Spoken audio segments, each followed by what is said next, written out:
Bem, boa tarde. Estamos aqui mais uma atividade da Semana Acadêmica, a Semana de Extensão do Campus do Arraial.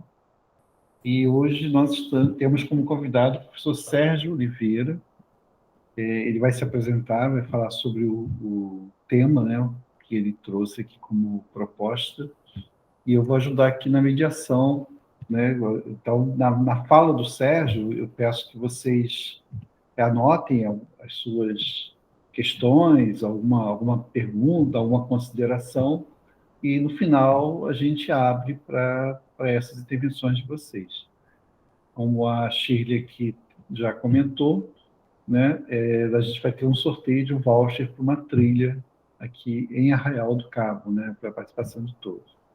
A gente agradece a participação de todo mundo que está aqui presente nessa live e agradece ao professor Sérgio, né, pela sua disponibilidade, pela sua presença aqui no nosso evento.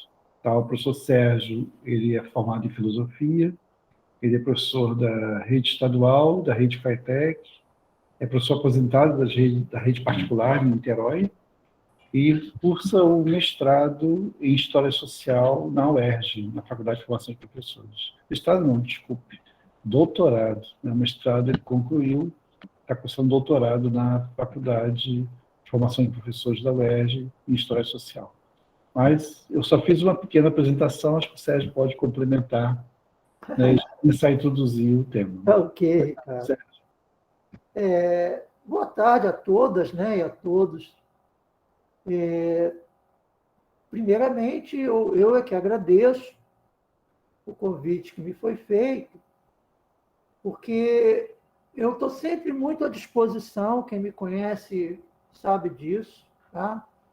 Eu sou uma pessoa que me sinto motivada quando, de alguma forma, né, posso contribuir, ou pelo menos busco contribuir, né? Então, eu agradeço muito. E tenho um registro rápido a fazer, porque a minha família, por parte de pai, né, por parte do meu avô paterno, é toda daí. Né? É toda dessa região. Tá? Inclusive, tem um tronco da família que se desenvolveu, que eu nem conheço, que são pessoas que controlavam a política aí até bem pouco tempo. Tá? Um deles chama-se Marcos Mendes, não sei se vocês conhecem. Foi prefeito aí da cidade de Cabo Frio, né? Mas tem outros que foram do movimento dos trabalhadores da Álcalis, em Arraial do Cabo. Né? Então, a minha família, por parte de pai, é toda daí. Eu, quando criança, ia muito para essa região toda, por isso que eu brinquei com a Praia do Forno, né? Tive a minha infância aí, e eu lembro que meu pai falava, vamos para a roça esse final de semana, olha só, né? Para vocês terem uma ideia que região eu conheci. Eu conheci Cabo Frio, Arraial do Cabo, né? Antes desse boom de cidade turística, essa coisa toda aí. Né? Essa especulação, essa doideira toda que se transformou a região. Né? Fico muito feliz em saber, né, da existência do Instituto Federal na região. Esses institutos federais precisam ser valorizados, né, precisam ser reconhecidos como grandes espaços conquistados, né, dentro de uma conjuntura política e hoje enfrentando uma outra conjuntura. Então, se eu puder contribuir, eu vou estar aqui. Tá? Então, desde já agradeço. Eu tive uma conversa rápida com o Ricardo e gostaria também de registrar, porque está sendo gravado, né, esse encontro, e acho que essa gravação ela é importante, até porque ela vai ser divulgada, creio eu, na comunidade. Né? Mas, na conversa que eu tive com o Ricardo, eu externei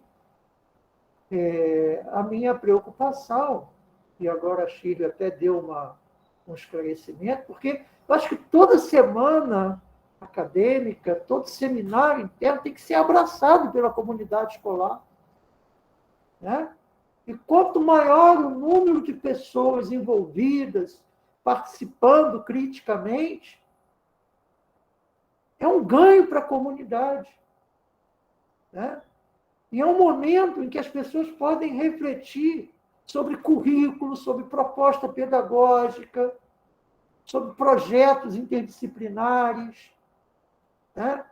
Sobre concepção de educação. E aí, quando você tem aulas acontecendo ao mesmo tempo que um evento como esse, é uma demonstração também de fracionamento, né? É uma demonstração de dificuldades concretas que a unidade está enfrentando, e, ao mesmo tempo, é uma demonstração também de que a unidade, muitas das vezes, é atropelada por movimentos externos a ela, né? Por calendário, por isso e aquilo outro, que vem de uma forma muito hierarquizada e dificulta uma perspectiva de autonomia da escola, né? Então, eu não sou da rede, mas sou uma pessoa comprometida com a educação pública de qualidade, né? Tenho uma história vinculada a essa perspectiva e me sinto no direito, mesmo sendo convidado, de tecer, né, esses comentários que têm uma perspectiva de apresentação de uma crítica, tá? Acho que isso é importante, mas com todo o respeito, com toda a compreensão, né, do momento que nós estamos vivendo e das dificuldades que nós estamos enfrentando. Eu comentei também com o Ricardo que eu pensei, né, no primeiro momento, que a gente teria aqui corpo docente, corpo discente, ou seja, que nós teríamos uma oportunidade de diálogo, né? E aí eu refleti um pouco por um viés mais acadêmico, vamos dizer assim,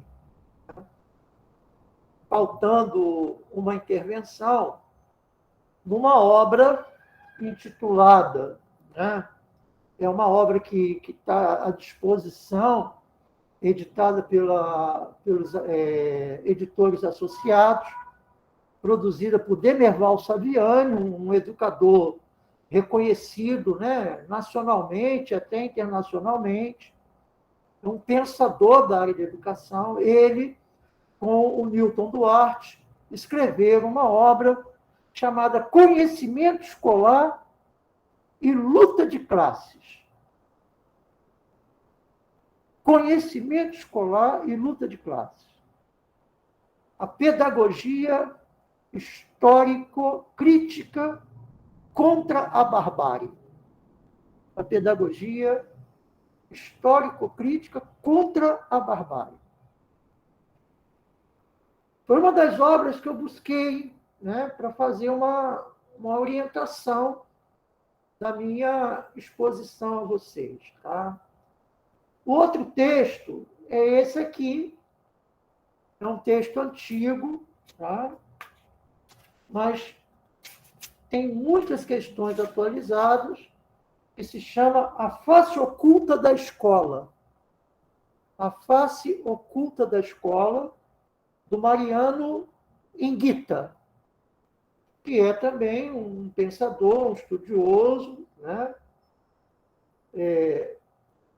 da educação, e ele vai procurar estabelecer as conexões entre as relações sociais do trabalho e as relações sociais da educação, tá?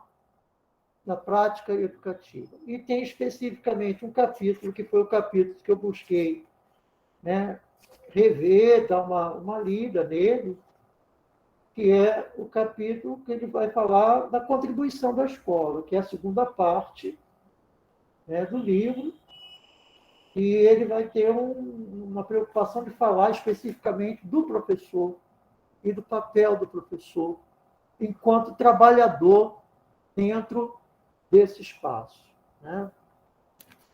O outro livro, também muito importante para a gente pensar, né, a escola pública pelo viés da pedagogia da participação popular, é um texto de um professor da Universidade Federal Fluminense chamado Osmar Fávero. Tá? Osmar Fávero. Foi editado também pelos autores associados, onde ele vai fazer uma análise do movimento da educação popular, do MEB, Movimento de Educação de Base, de 1961 a 1966. Mas ele aqui apresenta elementos bastante significativos para a gente pensar a perspectiva da educação pelo viés popular. Né?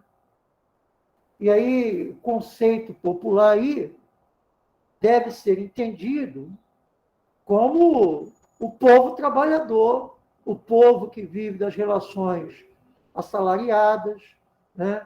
O povo desempregado, o povo que está na economia informal, o povo que está precarizado, ou seja, essas configurações aí.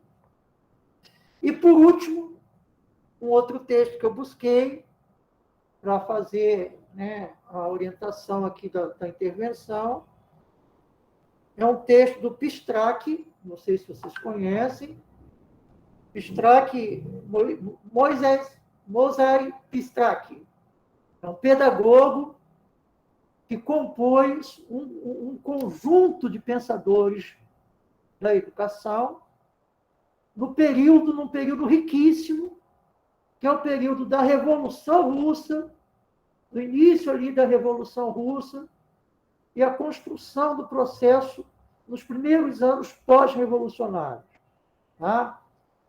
E ele tem um texto muito interessante, que são ensaios sobre a escola politécnica, tá? Onde ele vai estar dialogando com a questão do professor, da realidade social, etc. Tá? Mas, na conversa que eu tive com o Ricardo, eu falei, não, vamos mudar um pouco essa fala, né? Porque a gente tem aqui, na verdade, um conjunto mais amplo de estudantes, né? E a proposta da temática dos desafios à formação cidadã nas escolas técnicas, no contexto da sociedade capitalista contemporânea, né, precisa se adequar ao debate com os jovens que aqui estão. Né? Senão a gente perde um pouco de sentido, porque muitas dessas obras, muitos desses autores, creio eu, ainda não é de conhecimento, né? não é de uma proximidade das pessoas aqui presentes. Bem, primeira coisa que nós temos, portanto, que eu estou trazendo para a nossa reflexão, para a gente aqui pensar junto, acho que é tentar fazer uma roda de conversa virtualmente, né? Se tivesse condições de ser presencial, seria um prazer estar aí com vocês, tá? Eu até me deslocaria se fosse necessário, com todos os cuidados que a gente tem que ter, porque nós ainda estamos vivendo, né, uma conjuntura extremamente dura, difícil, né, agravada pelo comportamento, né, não precisa dizer aqui, ficar repetindo, dessa aberração que está governando aí o país. Né? Mas eu gostaria que a gente entendesse uma coisa, e eu gostaria que todos se manifestassem, se não tiver um entendimento do que eu vou dizer agora. Né? A nossa construção, a construção da nossa consciência, a construção da nossa leitura de mundo, a construção do que nós somos enquanto sujeito, não pode ser pensada, não pode ser analisada, descolada da formação histórica, da formação social em que nos encontramos. Se não tivermos a compreensão de que somos sujeitos históricos, nós não vamos ter a compreensão de que somos pensadores, que precisamos entender a história ou o processo histórico, a formação histórica que nos encontramos inseridos.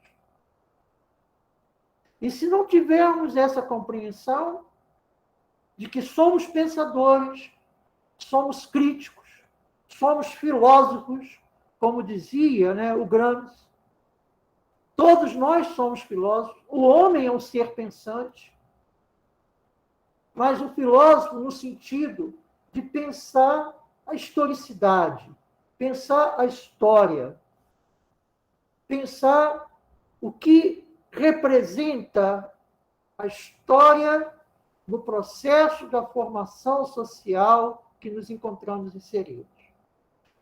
Nós não vamos enxergar que existe uma questão central a ser enfrentada, que são os processos de dominação, que são os processos de exploração, são os processos que vão tomando a nossa consciência e que nos mantém reféns de uma lógica dominante de mundo e não enfrentamos essa lógica. Consequentemente, o nosso potencial criativo, o nosso potencial de produção de conhecimentos novos, o nosso potencial de trazer ao mundo perspectivas inovadoras, não na concepção de inovação que o sistema quer para a gente, mas de transformação de uma realidade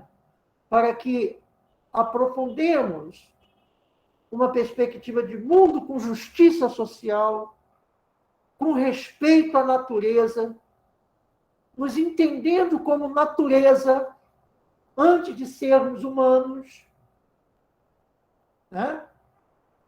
Ou seja, uma perspectiva de radicalização do que devemos buscar pela nossa conscientização de esperança e transformação para o mundo. Tá? E aí, a gente está dialogando com uma pedagogia que fala o que é ser cidadão nesse mundo. Cidadão é ter direitos civis? Cidadão é ter direitos políticos? O que é ser cidadão? É você poder votar e ser votado? É você ter uma certidão de nascimento, de pertencimento a uma determinada sociedade? Um direito civil, um direito político? O que é ser cidadão? Ser cidadão é muito mais do que isso. Ser cidadão é você ter direito à vida com dignidade. É você ter acesso aos bens materiais necessários para viver com dignidade. Ter casa, ter alimentação, ter saúde, ter educação, ter transporte, lazer, ter respeito e saber usar das forças da natureza, das riquezas da natureza. Então, nós não temos cidadania. A maior parte da população não tem cidadania. Principalmente aqueles que estão morrendo de fome. Principalmente aqueles que estão vivendo o subemprego, a precarização, a destruição. Né?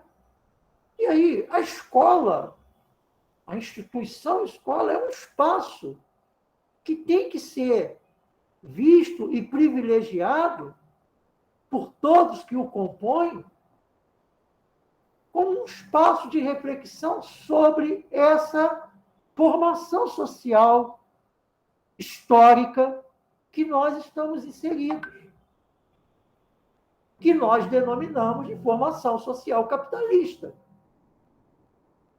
Porque a nossa consciência,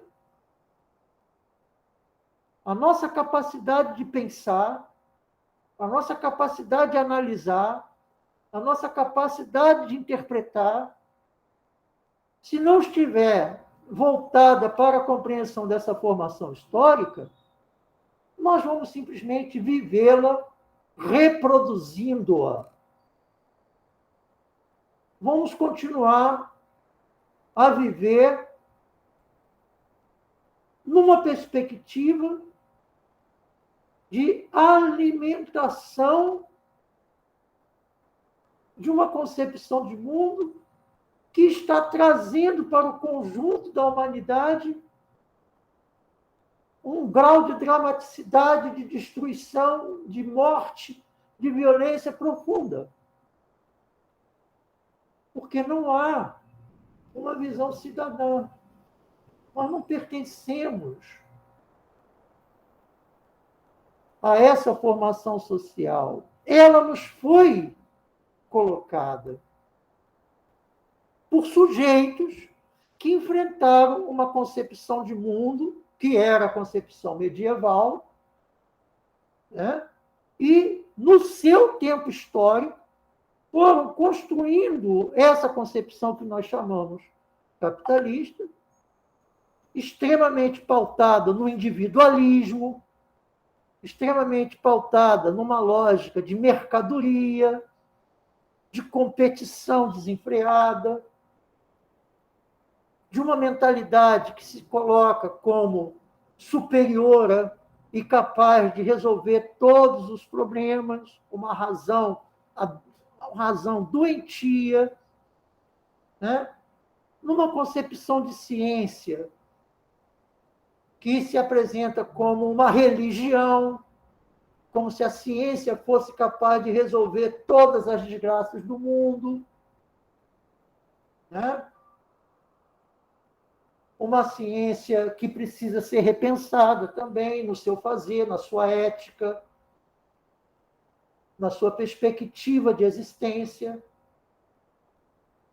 porque a propriedade científica ela tem que ser uma propriedade a serviço da humanidade, a serviço da vida, e não do lucro, da acumulação de riqueza. Né? Então, a formação cidadã, isso que eu gostaria de colocar para começar, de repente, a dialogar com vocês, a formação cidadã, né, é uma formação, no nosso entendimento, que precisa trazer para o debate da escola, de uma forma bem fundamentada, interdisciplinar, né, uma perspectiva de que quem está na escola não deve ficar sendo alimentado por uma lógica de mundo de que você é capaz de ser inovador, de que você é capaz de ser empreendedor, de que você é capaz de ser um realizador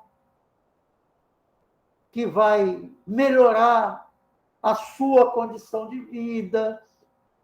É importante você se preparar para o mercado, Que mercado é esse? E que preparação esse mercado está exigindo da gente? O que esse mercado quer colocar para nós? Então, a escola ela tem que trazer todos os professores, sejam eles da formação técnica, sejam eles das ciências humanas, das ciências da natureza, né? Das linguagens, da matemática, da língua portuguesa, das artes, tem que trazer todos para uma construção pedagógica que enfrente de fato, ou que busque contribuir, né, à luz do seu tempo histórico.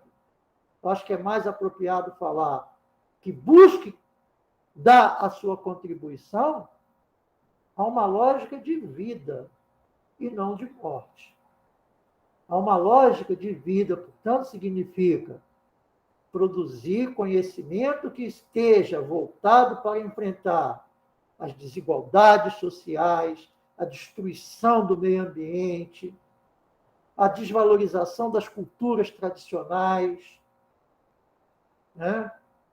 Que esteja buscando construir um conhecimento, uma proposta pedagógica pautada no princípio do que o velho Paulo Freire falava, de conscientização da formação histórica do mundo concreto, do mundo real. Porque essa conscientização ela é possível desde que as pessoas se encontrem pedagogicamente num trabalho voltado para ela. Sabendo ouvir os jovens, sabendo ouvir a comunidade escolar, sabendo, através do ato de ouvir, o aflorar de saberes que podem ser sistematizados, articulados, no sentido de se construir uma boa proposta pedagógica que, de fato, permita a todos dizer: eu estou inserido numa formação social e busco compreender nessa formação social aquilo que tem que ser desconstruído para que a gente possa transformar a realidade numa sociedade mais justa e igualitária e com profunda integração os elementos que constituem a natureza, como nós. Então, dei um pontapé inicial. Não sei se foi uma boa, né, pancada aí na bola, mas vamos ver se tem algum bate-papo aí. Não gostaria de ficar aqui falando 1 hora e pouca, tá? Porque eu acho que isso aí ia ser muito enfadonho para todos nós. Shirley. Então, eu vou começar, né? Sérgio, os institutos federais, não só os institutos federais, né? As instituições de ensino superiores, agora, por lei, elas têm que curricularizar 10% da carga horária total. Curricularizar em termos de extensão, né? Que a gente está chamando de curricularização da extensão ou extensionalização do currículo. E essa ideia, né, de fazer com que a comunidade interna ela troque, né, saberes com a comunidade externa. Isso vai ser, infelizmente, essa iniciativa, ela precisou de ser formalizada por lei. Que eu acho que deveria ser uma coisa natural, na verdade, teve que ser por lei isso. Hoje mesmo, nós tivemos aqui, na parte da manhã, uma atividade que foi... Você, como conhecedor aqui dessa região, né, você sabe que Arraial do Cabo é uma região muito rica culturalmente, né? Hoje nós tivemos uma atividade que foi a atividade de carpintaria naval, do mestre Arildo. Nós estamos com uma parceria, ele tem uma oficina de carpintaria naval, o mestre Arildo é cego já há mais de 20 anos, e nós estamos com uma parceria e alguns alunos do meio ambiente vão fazer parte dessa oficina, né, com o mestre Arildo. E nós temos também a Cleuzinha, que é uma líder comunitária de Arraial. Ontem nós tivemos a apresentação da Isabel, que ela trabalha com renda de bios, e também apresentou uma atividade ontem aqui. Então, assim, essa troca, né, de saberes com a comunidade, esse território que a gente está inserido. Porque muitas vezes o que acontece é de uma instituição de ensino achar que ela vai resolver o problema daquela comunidade. Na verdade, não existe um problema ali. Na verdade, existe uma diversidade de saberes. E o que a gente busca é trocar. Né? A gente, às vezes, fica numa soberba, achando que a instituição de ensino é que tem alguma coisa para oferecer. E não é. A gente tem o que trocar com essa comunidade. Então, nessa edição mesmo da Semana Acadêmica, a gente procurou muito, tanto que o tema da Semana Acadêmica é trocar saberes, formar cidadãos. É um desafio para a educação profissional, porque muitas vezes a gente se coloca num pedestal como se aquele mestre sabedor fosse uma pessoa ignorante. E não é. Né? Até que ponto nós estamos abertos para trocar o conhecimento? Né? Então, assim, essa Semana Acadêmica Especial já teve esse tema e nós tivemos diversas atividades nesse sentido, né? de trocar conhecimento e com essa comunidade da qual a gente faz parte. Né? A gente não pode se colocar num nível como se nós fôssemos os reis e aquele pessoal ali são artesãos. Não, aquilo é de uma riqueza incalculável. Então, hoje nós tivemos essa atividade com o mestre Arildo. Ele fez, inclusive, parte da atividade foi ele fazendo a reforma de uma canoa, que é a Antonina, e é a canoa original. Quando você entra em Arraial do Cabo, existe uma réplica da Antonina bem na entrada de Arraial do Cabo. Hoje o mestre Arildo estava fazendo a reforma da Antonina original. Então, acho que esse recado, né, essa reflexão que você veio trazer, vem muito de encontro, né? Muito ao encontro do que a gente tem apresentado de atividades. Realmente, o que a gente tem... A Cirleide está aqui, né? A Cirleide é a bolsista desse projeto de extensão. A Cirleide hoje estava lá, inclusive, nessa atividade. Parabenizo, né, o trabalho da Cirleide, que tem feito um trabalho belíssimo. Hoje ela apresentou lá o material que ela está produzindo, né? Ela se forma agora no início do ano que vem, mas deixou um registro belíssimo que ela tem desenvolvido junto a essa oficina de carpintaria naval com o mestre Arildo. Então, assim, é muito gratificante ouvir as suas palavras, né? Porque a gente precisa ter essa consciência de trocar, de conhecimento. Então, eu quero agradecer demais a sua participação aqui. Eu que agradeço e quero colocar uma coisa. A gente, por exemplo, dialogando com a Alessandra, né, e com outros companheiros que estão aqui, creio eu, a gente não fala de ciência empírica, de empirismo. Né? Eu sou de uma época em que eu ia a Arraial e lá na aldeia de pescadores, os caras não colocavam as canoas no mar se o mestre falasse para eles, olha, não tem peixe hoje. O cara tem um nível de observação fantástico. Entende? Ou seja, ele não tem nenhum sonar, não tem radar, ele olha para o mar e ele diz, hoje a pescaria vale a pena, vamos botar as nossas redes no mar. Né? Eles têm uma relação profundamente ligada à natureza. E o olhar deles é fundamental. Então, vocês estão num lugar privilegiado para exercer esse empirismo, para fazer uma reflexão profunda sobre o que é observação, a importância dos sentidos, olhar, ver, sentir. Né? A canoa que está sendo citada aí, a dificuldade é a matéria-prima, não está destruída, não tem. Ela era feita de uma madeira que acabou, que gera isso.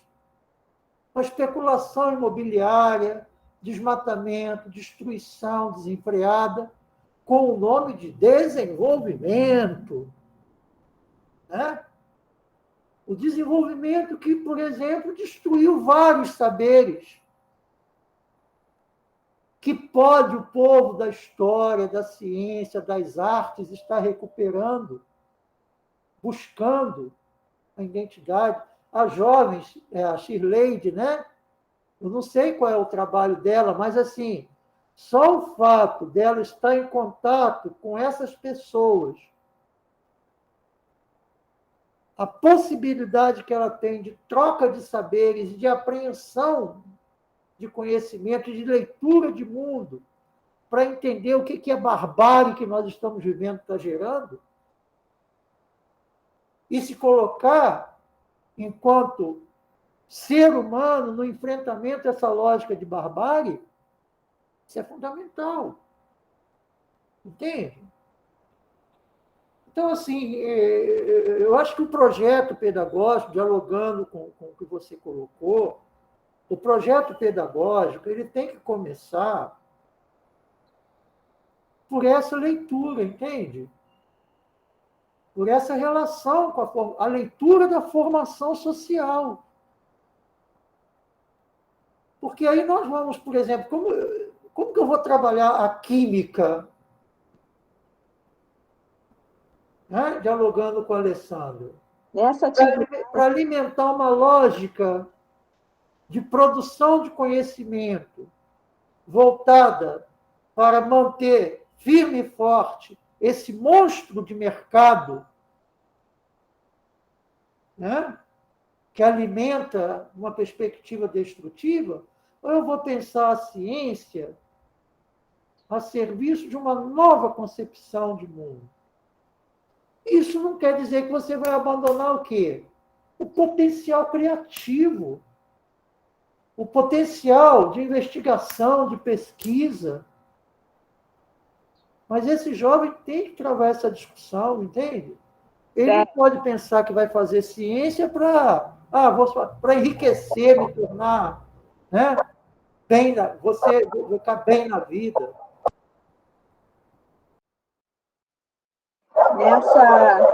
nessa atividade, inclusive foi muito interessante, porque tem um aluno lá, deve ter quê? Quantos anos? Se rege uns 13, 14 anos.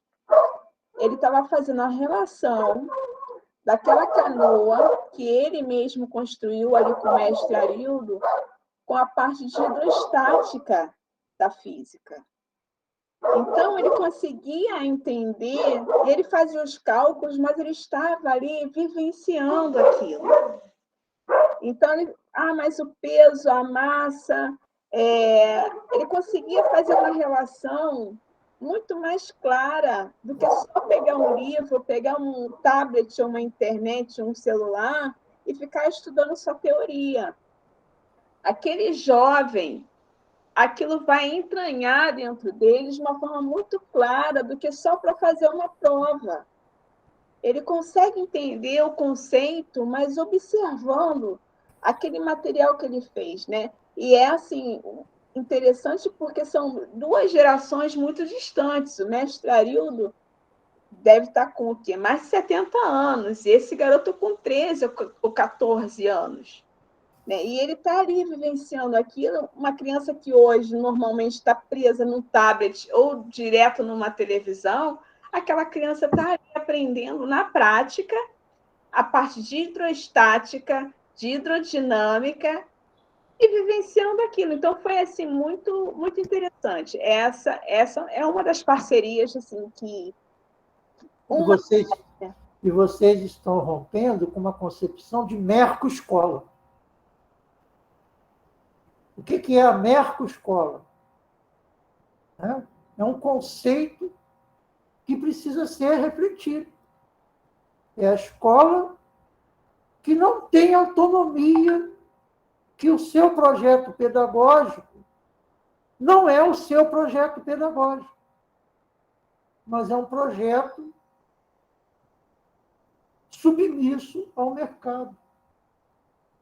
Portanto, as potencialidades humanas estão indo para o ralo.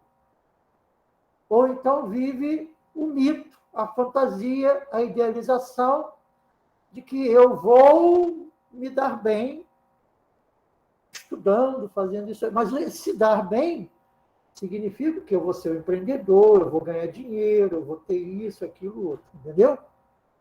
As pessoas precisam ter dignidade na vida, ter um bom teto, uma boa alimentação e pensar que os outros também precisam ter isso. Essa consciência solidária é fundamental. Tá? Daí a conscientização. Né? Mas vamos ouvir mais, vamos lá. Sérgio, eu vou ler aqui o que a Mariane escreveu, né? Porque a Cirleide havia escrito antes, que somos parte do meio que vivemos e fruto do que escolhemos ser como cidadão. Aí depois a Mariane comentou que os que estão em situação de rua aumentou drasticamente nessa pandemia, comentando quando você fazia o relato do quadro caótico que nós nos encontramos hoje em termos sociais, né? E que a formação cidadã, ainda a Mariane, a formação cidadã de fato ultrapassa os limites das garantias legislativas quanto aos direitos civis, uma vez que necessita trazer a importância de conhecimentos, de ações transformadoras das realidades sociais. Isso no sentido de desvendá-las, entre aspas, né? E a Mariane complementa dizendo que Paulo Freire acentua isso. Então, só para comentar, a Cirleide, ela comentou que está em aprendizado contínuo, porque ela participa da oficina Escola Naval Mestre Arildo, né, que a Shirley comentou. Né? Muito bom. E depois a Mariane comentou de novo, fora que essa prática da pesquisa empírica, né, se referindo a essa referência que você fez, muitas vezes os alunos alcançam fugindo do método tradicional. Né? Quer dizer, isso é uma discussão que a gente até fez ontem, né, na discussão sobre decolonialidade, né, de uma certa forma. Contrariando determinações que esses alunos têm problemas cognitivos. Isso aí foi um outro comentário que a Mariane fez em relação às falas aqui que a gente estava tendo aqui. Eu acho importante ler, porque muitas vezes quem está fazendo a exposição não está conseguindo acompanhar o que está no chat. Né? Então, acho que isso está aberto também para quem quiser, se a Mariane quiser complementar, se a Cirleide quiser complementar também, e os demais, né? O Sérgio também citou a Alessandra, quem quiser, e os demais que estão aqui presentes, são estudantes aqui do nosso curso de ensino médio, né? Principalmente, a maioria, mas quem estiver presente, quem quiser comentar alguma coisa, né? Está em aberto aqui a roda, né? Uma roda de conversa, a gente falou.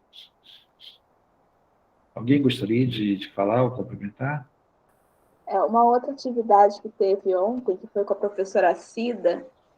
A professora Cida, ela trabalhou há algum tempo como coordenadora do NUJET, né, no campus Arraial do Cabo, e ela fez submeteu uma proposta de projeto de extensão que ela mostrou essas culturas, né, de Arraial do Cabo. E uma delas foi sobre a renda de biuro, que aqui na região é muito tradicional e muito conhecida em Arraial do Cabo. E ela fez inclusive a Cida ontem mostrou um documentário, né, que foi feito junto com a artesã que participou, que foi a Isabel. E a associação com a matemática e a geometria. Porque se você olha aquele emaranhado, né, emaranhados de linha, aquele monte de bios, tudo para gente que não sabe trabalhar com aquilo, né? Parece uma coisa assim, muito doida de trabalhar, né? Difícil, aquilo é difícil. Mas fazendo a relação da matemática, porque tem os pontos, né? Tem que ter uma contagem ali, e aquele emaranhado de linhas, e a dificuldade que a Isabel relatou na experiência dela, de quando ela ensinava, de que muitas vezes o aluno não tinha o bios para fazer a renda. Então, ela mesma, ela criava outras formas de esse aluno, mesmo ele não tendo material, ela usava a criatividade, e esse aluno usava um lápis para substituir o bios que deveria usar na renda. Então, assim, esses relatos dessas pessoas, desses artesãos, esses mestres de Arraial, acho que traz isso, né? essa troca da comunidade com a instituição. A apresentação da cidade ontem foi na parte da manhã, e depois também, quem quiser assistir, por isso que a gente tem pedido autorização para gravar, para esse material ficar registrado, né? E vai ficar, em breve, vai ficar no canal do YouTube, tanto essa do Mestre Arildo, como essa da Isabel, que eu acho muito importante a gente começar a ter um olhar diferenciado do que é o conhecimento, né? Então, acho que é só para deixar esse registro e esse convite a vocês, porque em breve todas essas atividades vão estar no nosso canal do YouTube, tá bom?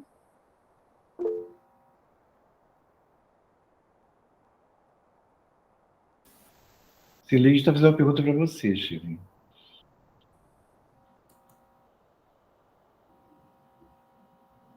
Sim, eu vi, ele fez, né? Porque ontem a Isabel, depois que saiu da atividade, a Fernanda chamou a Isabel lá, e o irmão do mestre Arido vai começar a confeccionar bios. Como ela falou, alunos dela não têm condições de comprar. Então, às vezes, eles fazem com o próprio lápis. Mas aí, o irmão dele hoje apareceu na atividade. Hoje ele já apareceu com um modelo já pronto, né? Ainda ia fazer o acabamento. Mas ele vai ter essa parceria aí entre o pessoal do mestre Arildo e a Isabel, que é da renda de bios. Seria interessante, isso aí é uma reflexão que me veio agora, o que quer dizer bios? A palavra bios, a origem dessa palavra, onde ela surge, né? Fazer um estudo mesmo, né? Procurando entender pela palavra e chegar pelo entendimento da palavra aos povos originários. E identificar ali, por exemplo, toda uma geometria, todo um cálculo, toda uma visão espacial, trazida por uma perspectiva de um povo que, com certeza, viveu um processo colonialista. Entendeu? E que vai encontrando formas de resistência para fazer furo nesse guarda-chuva. Uma outra questão, aí me dirigindo a todos que estão aqui, com certeza vocês já falaram de qualidade total, já? Gestão da qualidade total. Qualidade. Né? E aí, isso se enquadra em que concepção do sistema escolar? A gente está falando de cidadania, pessoal, naquela construção que cidadão é aquele portador de direitos. Nós estamos falando de uma concepção de cidadania muito mais profunda. Tem uma estudiosa, Ellen Wood, que é uma professora de história norte-americana, ela vai dizer com todas as letras: não existe cidadania numa sociedade capitalista. Não existe cidadania numa sociedade capitalista. E todo sistema escolar, ao se configurar como mercado educacional, ou seja, um sistema que se organiza para atender ao mercado, contribui para a permanência da não existência da cidadania. Porque nós estamos falando de cidadania do século XVIII. Não estamos falando de cidadania daquela Revolução Francesa. Podemos voltar ao século XVIII e vermos, por exemplo, os trabalhadores lutando por direitos. E aí, acho que foi a Chile. O que é uma lei, pessoal? Será que todas as leis, por ser lei, devem ser obedecidas e seguidas? Até onde as leis, dentro dessa formação social, são importantes? Bem, então, nós somos obrigados por lei, E aí, eu quero dizer o seguinte, as leis existem, mas elas têm que ser enfrentadas, porque outras podem ser construídas. Então, a luta por direitos é uma luta também por novas leis. Né? Então, o sistema escolar que se configura como mercado educacional interessa a Fundação Lemos. Interessa aos grandes empresários que ganham bilhões transformando a educação em mercadoria.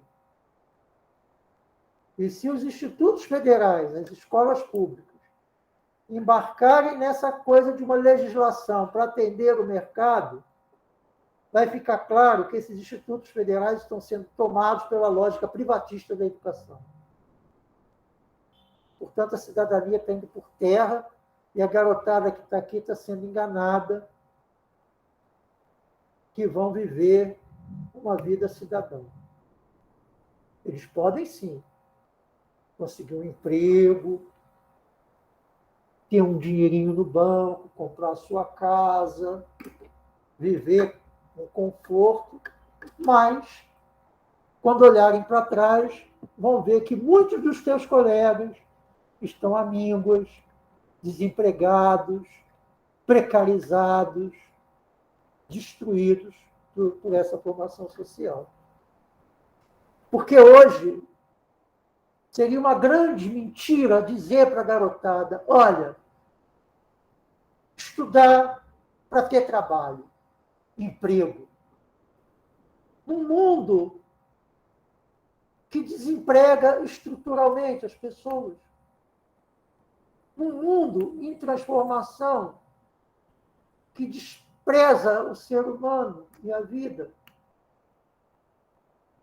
Num mundo em que nós só temos importância se tivermos poder de compra e consumo. Se não tivermos poder de compra e consumo, não servimos para nada. Não é à toa que a gente vive uma lógica de extermínio de povo pobre, população negra, de periferia. O que é essa matança? Essa matança ela tem uma lógica. E está dentro dessa perspectiva de discussão que nós estamos falando aqui. Né? Então, a gente não tem que temer enfrentar. E também não podemos viver uma mentalidade tomada de simbologias que alimenta, no fundo, o quê? A permanência de uma formação social. E não a enfrenta, porque tira da gente o potencial criativo, a consciência criativa.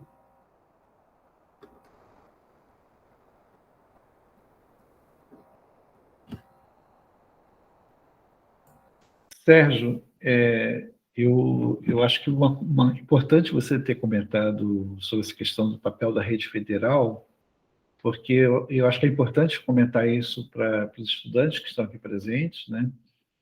Que esses projetos são projetos construídos historicamente em determinados momentos da nossa, do Brasil, né? Da nossa conjuntura política, mas são projetos que estão em permanente disputa, né?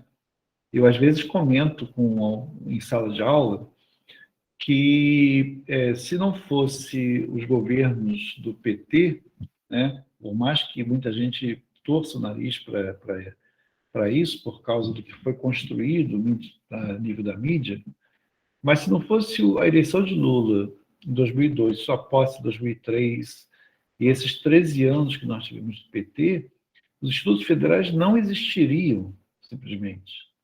Então, nós que acompanhamos esse processo há mais tempo, eu acho que nós somos testemunhas disso tudo, né? Testemunhas da história. E testemunhas da história, inclusive, acompanhando a educação pública, né? Então, por exemplo, os governos de Fernando Henrique Cardoso, que foram 8 anos de governo de PSDB, eram governos que tinham como projeto acabar com os Cefetes enquanto espaços de educação, né, de construção pedagógica a nível da escola pública. Eu tive um exemplo na minha própria família, né? Na época que meu filho tentou fazer a prova para o Cefet Celso Sukov, no Rio de Janeiro, você tinha apenas 40 vagas ofertadas para a formação de ensino médio, né? Que seria integrado ao técnico. Você tinha 80 vagas para o técnico. O que significava? Que havia começado uma precarização e enxugamento da rede de tal forma que o que se estava pretendendo é que os alunos entrassem na escola para somente fazer a formação técnica e eles complementariam a formação do ensino médio em outro espaço, em outra escola, né, em outra rede. Então, eram 40 vagas para quem fizer, para poder fazer ensino médio dentro da escola, e 80 no total, né? Então, 40 desses alunos teriam que fazer o ensino médio fora. Isso foi no governo Fernando Henrique, o projeto caminhava nesse sentido, e isso foi interrompido de maneira radical a partir da chegada ao poder do PT e com a criação dos IEFs, né, que a maioria dos Cefetes do Brasil se transformaram em IEFs, e, além disso, a rede se expandiu dessa forma, como a gente viu. Mesmo assim, quer dizer, eu estou comentando que isso é um momento, isso faz parte da história da educação pública federal, né? Mesmo assim, nós estamos em permanentes situações de conflito, em permanentes situações de disputa, e essas disputas são políticas. Elas se relacionam às conjunturas políticas, aos poderes políticos e às questões que você levantou aqui, né? Eu acho que é importante, eu queria comentar isso, dialogando com, já que é uma roda de conversa, né? Dialogando com a sua fala, né? E colocando isso de uma maneira até como, não sei se isso é de conhecimento de todo mundo, como uma informação também para esses jovens que não vivenciaram, né? Hoje que estão com 14, 15, 16 anos de idade, e que não vivenciaram esse processo, né? Eu acho que é importante destacar isso, né? E o papel que a gente tem que ter em relação a isso, e que todos têm que ter, né? Não somos somente nós servidores, né? Eu, Alessandra, Shirley, né, que estamos aqui da Rede Federal, mas todos os estudantes, eles têm compromisso, porque isso faz parte desse processo de formação cidadã, né? De pensar o país como um todo, de pensar um projeto de país, um projeto de nação. E a formação cidadã, Ricardo, me permita a provocação. Tá? Eu estou vendo aqui, tá, a Mariane, a Shirley e o Ricardo. Os demais, agora a Shirley saiu, mas os demais são letrinhas de fotografias. Qual a garantia que eu tenho que nós estamos num diálogo?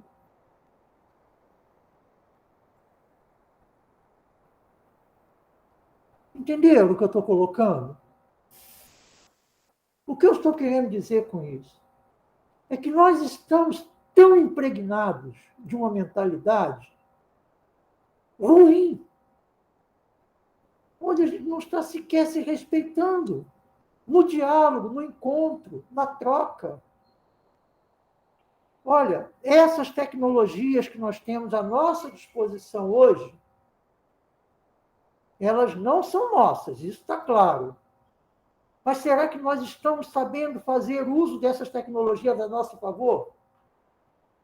Isso é uma outra questão. Uma escola técnica aí, Ricardo, trazendo para o que você colocou. Por que os segmentos da classe média, média alta, pequena burguesia, denominações que nós usamos, buscam essas escolas? Por que eles entram nessas escolas? E o garoto lá da periferia, das comunidades, das denominações que nós também usamos, não entram. Né? Agora, entra para quê? Para buscar o quê? Para fazer o quê? E nós, professores? Nós buscamos essas escolas por termos um plano de carreira, por termos uma condição salarial um pouco melhor? É para isso? Só por isso? Sim, é só por isso. Pode ser. É óbvio que você quer ser remunerado de uma forma melhor, se quer trabalhar numa rede que tem um plano de carreira que te dê condições de ter uma ascensão profissional na carreira, que te dê condições de ter uma vida mais confortável. É justo, claro que é. Mas não pode ser só isso. Porque se for só isso, vocês podem escrever. Tem muita gente que pode estar ganhando, aspas, bem, mas se coloca como uma pessoa fora do processo da discussão, de transformação. Entendeu? Eu não tenho problema nenhum de travar esse debate. Eu travo esse debate na escola técnica o tempo todo como professor de filosofia, com engenheiro. Eu tenho um colega que trabalha comigo, que é engenheiro da Petrobras, que sabe o que ele fala? O dinheiro que eu ganho aqui, e ele é 40 horas, é para eu gastar com as minhas brincadeiras. Olha a fala dele em sala de professores. Ao passo que o cara que está lá dando aula de história, que não trabalha na Petrobras, que não é engenheiro da Petrobras, vai dizer para ele, olha, cara, meu compromisso é com a educação. E aí você fala, mas com qual educação, companheiro?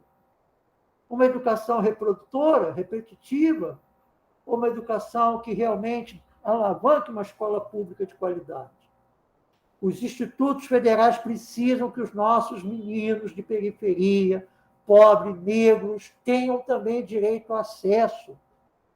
Então, tem que construir também, dentro da sua proposta curricular, dentro da sua proposta pedagógica, mecanismos que garantam a essas pessoas condições de disputar essas vagas, os concursos. Né? Porque tem um concurso, e vocês sabem quem enfrenta esse concurso. O garoto que estuda numa escola pública municipal, que muitas das vezes encontra lá uma proposta educacional que não dá a ele conhecimentos matemáticos, de língua portuguesa, ele está fadado aqui a pegar a prova lá no concurso e falar, não sei responder isso, vou embora. Entende? Então, é uma escola que tem laboratórios, tem equipamentos, com todas as dificuldades. É óbvio que precisa melhorar muito, mas é uma escola que precisa fazer a diferença. E essa diferença, o Mário, esse livro aqui, ó, A Face Oculta da Escola, vai deixar muito claro que se o professor trabalhador não tiver uma consciência do objeto histórico que ele tem que enfrentar, ele vai continuar mantendo essa escola dentro de uma formação social e dentro de um projeto pedagógico para alimentar submissão, para alimentar reprodução, para alimentar uma praxe descolada de um pensamento crítico. Portanto, uma praxe alienada. Vai, Ricardo, desculpa aí. Não, eu só pedi a palavra, Sérgio, só para comentar aqui duas coisas, né? Primeiro, em relação ao comentário da Cileide, eu acho que ela não entendeu a sua fala, né? Na verdade, o que a gente está dizendo é que seria mais interessante, do ponto de vista pedagógico, nós aproveitássemos a tecnologia e de uma forma distinta da que está acontecendo hoje. Por outro lado, é claro que a gente sabe que a situação das escolas, Sérgio, eu acho que é importante também dialogar com você sobre isso, essa situação da pandemia foi uma situação que pegou todo mundo de surpresa. Está todo mundo muito E as nossas, sim, Sérgio, mas as nossas famílias, as famílias dos estudantes das escolas federais, são famílias, às vezes, em condições muito difíceis. Sim. E quando a gente abre uma câmera, a gente está trazendo a escola para dentro da casa da pessoa e vice-versa. Correto. Então, essa questão da câmera acabou sendo um direito também dos estudantes, entendeu? Acho que é importante destacar isso. Isso passou por muitas discussões, muitas discussões. Porque uma coisa é a gente na nossa casa, né? Você mesmo hoje está com a máscara, você estava comentando comigo antes de começar, porque tem crianças aí com você e você chegou da rua. né? Então, tem situações que são muito específicas. Correto. E a gente entende isso, né? Quer dizer, nem todos os estudantes podem abrir a câmera por causa da situação que eles têm em casa. Não, tem coisas horríveis que acontecem. Shirley, com toda a compreensão que você colocou, eu só gostaria que ficasse claro, Shirley, que nós temos que fazer uma reflexão ética. Tá? Uma reflexão ética. Não é deixar a câmera aberta ou fechada. Né? Não é isso que eu estou falando. Acho que fica claro isso. Mas, infelizmente, não é só o estudante, o professor, o trabalhador, as pessoas. Eu queria comentar outra coisa também, Sérgio, que é um outro assunto. Você falou aí da questão da escola, das escolas técnicas, né, a rede federal. Você ter a presença dos estudantes pobres da periferia, estudantes negros. A gente sabe que a gente teve essa possibilidade, quer dizer, houve um acréscimo no acesso a partir da política de cotas, que foi outra política também dos governos do PT. Então, acho que é importante destacar isso, que essa política de cotas, ela mudou o caráter, o perfil dos estudantes das escolas federais. Sempre foram escolas que, como a entrada era por concurso, era acessado pelas elites, né? Infelizmente, uma escola pública federal que era acessada por estudantes oriundos das elites, e que, a partir das políticas de cotas, uma pequena parcela, ainda dentro de um método que também é meritocrático, porque também é concurso, mas uma pequena parcela esses jovens de periferia conseguiram acessar essas escolas. E aí o segundo desafio é a permanência deles, né? Que é um desafio que todos nós temos, né? A questão da assistência estudantil, questão de ter o dinheiro de passagem para chegar na escola, alimentação, que é um problema sério da rede, né? Alimentação que deveríamos ter garantia de bandejão, por exemplo, isso não acontece, não é? Então, a universidade tem um bandejão, né? Na nossa rede do Instituto Federal, nós só temos bandejão em Pinheiral, né? Que é uma escola que é muito isolada e que, se não tivesse bandejão, inviabilizaria aquele campus, né? Mas, no nosso caso, nos outros campos não temos. Então, acho que é importante destacar isso, que ainda quando a gente fala em luta, em enfrentamento, isso ainda é um processo que tem que acontecer. Mas o que eu queria comentar é que em São Gonçalo, no Campo São Gonçalo, eu e o Sérgio, nós somos de um coletivo chamado Coletivo Casulo, que apresenta projetos de trabalho de formação de educação popular nas periferias. Então, a gente apresentou um projeto a partir de uma demanda de uma mãe de aluno de Itaboraí, e que tem estudantes, tem filhos na escola do Campo São Gonçalo, de fazer de organizar junto ao Campo São Gonçalo um projeto de pré-técnico. Eu acho interessante trazer isso aqui como uma experiência, que a Alessandra, acho que conheceu o professor Vanderlei, de matemática, né? O Vanderlei se aposentou esta semana, tá? Inclusive. Então, o professor Vanderlei trouxe essa demanda, né? Porque ele trabalhou junto com o Tiago Branhas, outro professor de matemática, e com o professor Adriano, de língua portuguesa, né? Eles estavam trabalhando nesse projeto. Só que tanto o Adriano quanto o Tiago Branhas saíram do Campo São Gonçalo. E agora o Vanderlei se aposentou, né? Só que, antes dele se aposentar, a gente construiu esse projeto que vai ser apresentado lá no campus. Aí estou trazendo isso aqui como vamos dizer assim, no diálogo com o Sérgio, né, sobre essa necessidade do próprio IFRJ ter outras iniciativas nesse sentido, para conseguir garantir a entrada dos estudantes da periferia. Quer dizer, você oferecer um curso pré-técnico é você permitir que esses alunos se capacitem minimamente para tentar participar das seleções, dentro dos processos de seleção. Eu queria trazer essa experiência como Isso cai no que a Shirley estava falando, é um processo de extensão. É um trabalho de extensão. Pode ser colocado, deve ser colocado dentro do projeto como uma ação de extensão, né? Na articulação com as redes municipais próximas, né? A gente está construindo um diálogo com a Faculdade de Formação de Professores para ter os estudantes de matemática, de português, das últimas séries, né, assumindo esse trabalho, ou seja, integrar as pessoas. Né? Ô, Ricardo, já vão ser É, 5h21, a conversa foi já muito tem sido. legal. Eu queria colocar, né, algumas coisas assim para a gente concluir. Sérgio, só comentando que tanto a Shirley quanto a Alessandra estão comentando que do Arraial, do campus de Arraial tem esse preparatório. Pô, legal, que bacana. Eu não sabia, então eu acho ótimo que tenha. Né? Ótimo, vamos trocar ideia. Acho que é importante a gente, pelo que você já tem acumulado, a gente trocar essas ideias, né? Acho que é importante esse diálogo, né? Mas como você estava falando, eu acho que a gente pode caminhar para o encerramento, né? E tem um lance de um sorteio aqui também, tá? É. Aguarde o sorteio.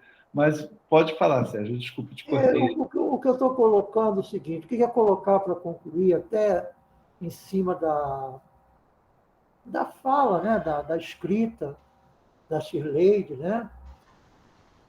As relações sociais, elas precisam ser muito, muito melhoradas.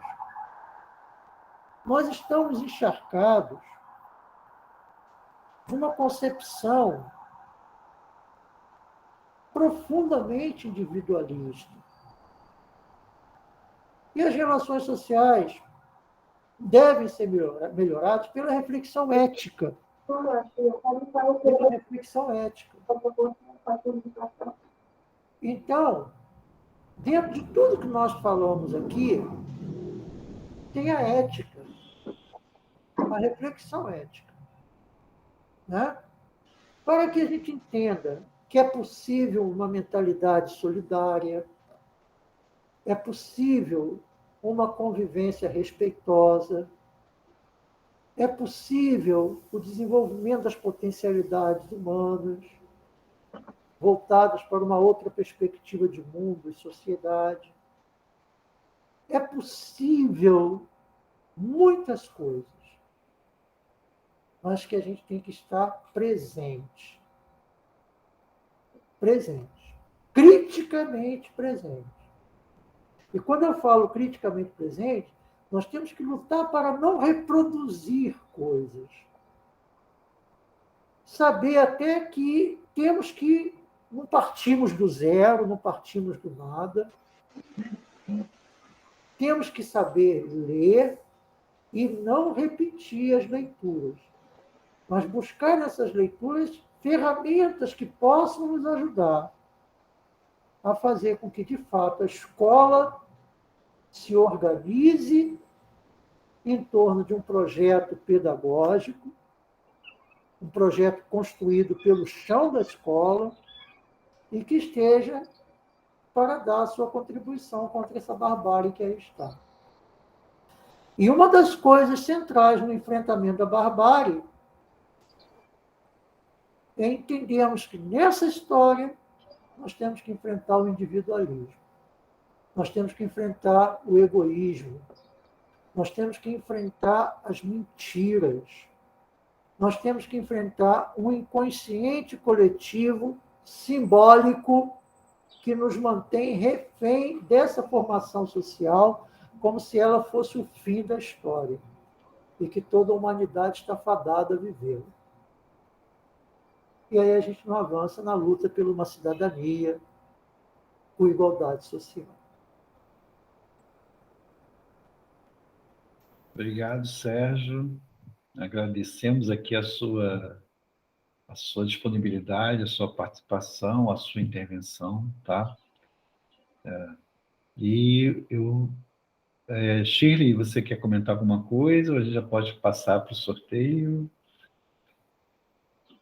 Oi, Ricardo, eu quero agradecer, né? A gente só comentar com relação ao preparatório, a gente já tem essa ação no campo, já tem algum tempo, acho que deve ter uns 5 ou 6 anos que a gente já faz, agora com o período da pandemia que ficou mais complicado, por conta de conectividade, estávamos da rede municipal, né, da região. E nós temos também o projeto Jovem Cidadão, que é uma parceria com a assistência social aqui de Arraial do Cabo, que é um outro projeto para atender a jovens em vulnerabilidade. Mas eu queria agradecer aí, né? Daqui a pouquinho eu vou ter que ir para outra atividade, que daqui a pouquinho já vai começar, mas agradecer a participação de todos, em especial do professor Sérgio Oliveira. Obrigada, a atividade foi excelente, né? É sempre muito bom a gente trocar ideias aqui numa roda de conversa bem informal, mas que a gente consiga levantar reflexões, né? Isso é muito importante. Então, eu agradeço aí a participação de todos. Isso, também, né? Agradeço aqui a presença de todo mundo aqui, a interação, né? A participação aqui também do Sérgio, mais uma vez. Shirley, então a gente faz do jeito que a gente combinou, eu faço uma pergunta e quem responder ganha um voucher, uma trilha entre a Prainha e a Praia do Forno, correto? Olha, a gente teve essa experiência no outro evento, eu fiz uma pergunta e ninguém soube responder, né? Então, já por causa dessa experiência, eu estou fazendo uma pergunta que eu acho que pode ser fácil, tá? Eu vou colocar por escrito e a primeira pessoa a responder ganha o voucher. Pode ser assim? Estão preparados? Então, vamos lá. Epa, espera aí. Desculpa, eu já ia colocar a coisa errada aqui. Se nós copiar e colar é fogo. Agora sim. Olha, agora, hein? Vai aparecer aí no chat. Vamos ver quem é que é mais rápido no pensamento e na escrita.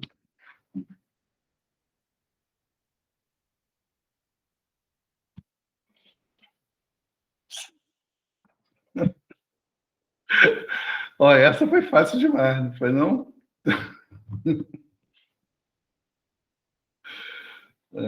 Então, a Mariane... Isso significa que eu ganhei? Acho que sim, né? Uhul! Feliz, hein? Primeiro, não conheço Arraial. Você vai gostar da Praia do Forno, conhece? Não conheço. Pô, muito bonita. O Sérgio citou vários educadores, mas realmente o educador mais conhecido e mais fácil de ser lembrado Sim. é o Paulo Freire, né? Até porque está sendo muito falado, né? Mas, olha, eu sugiro, esse livro do Saviani é muito interessante, sabe? Esse texto do Saviani, eu vou repetir aqui, tá? Os desafios à formação cidadã. Tem um texto dentro do livro que fala desse desafio. O título é Conhecimento Escolar e Luta de Classes. Esse é o desafio. Se a gente fosse perguntar qual o grande desafio para essa formação cidadã?